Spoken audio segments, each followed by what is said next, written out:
Hey, what's up, guys? It's Railroader Cabal here, and I'm going to be doing a bounce patch review for Clash of Legions. So the bounce patch just came out today, which is the October the 10th, and we're going to be seeing what Clash of Legions has just put out. So let's start here with the Owl. Gets a vision increase from 10 to 11, so that's going to be pretty standard. Owl gets a slight vision increase, so hopefully the Owl can see more enemies. The Transport gets a health increase from 300 to 400, and then a speed increase from 3.5 to 3.8.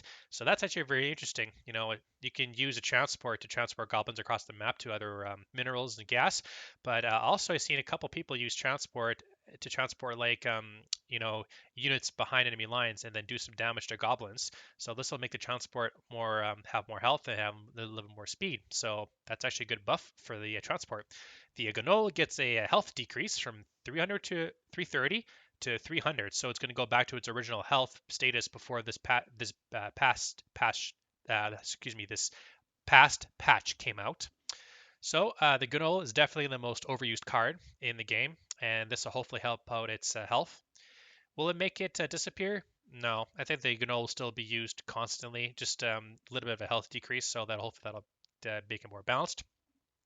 The Goblin Scientist, the skull anti-gravity maintenance field maintenance time has been increased from 10 seconds to 13 seconds. So I think what that means is that when you shoot the bubble, it lasts 3 seconds longer than normal. So if that's the case, then that's going to be very good for the Goblin Scientist. I can see a lot of players, playing Goblin Scientist if that's the case, and that'll be pretty good. I've seen one game where the Goblin Scientists were just like owning a bunch of Promancers and Golems. So with this make the Goblin Scientist a nice buff if the bubbles last 3 seconds longer. That'll be awesome.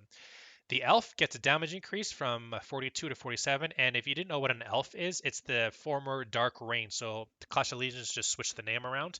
Not sure why. I think the Dark Reign was a lot better name than the elf.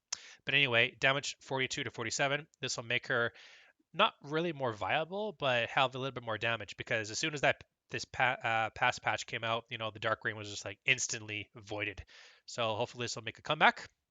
The Hell Gate gets a summoning cost decrease of gas from 150 to 100, and then a summon health gate cooldown from 750 seconds to 60 seconds.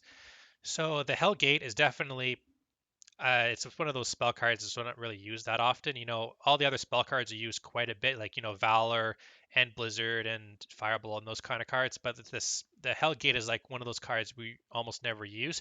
So this will make it hopefully a little bit more viable, but I kind of doubt it because there's so many more spell cards that are a lot more better than the Hellgate. But this will make it a bit better. The Gargoyle gets a armor increase from 4 to 6, and then a speed increase from 2.6 to 2.7. So that's a decent upgrade for the Gargoyle. Seeing more and more of it lately. Hopefully, it'll be pretty good for an air deck. The Electric Tower gets a shock increase from 1.5 seconds to 1.7 seconds, so 0.2 seconds longer for shock time, and then that'll stun enemies as they approach your base. So that's be pretty good. And then furthermore, a new card, the Slayer, is available now in the new Legion Pass Season 3. Changes on October 12th, and a passive repair to Golem and max range damage to Elf, and then a transport bugs have been fixed. So yeah, this is an interesting bounce patch.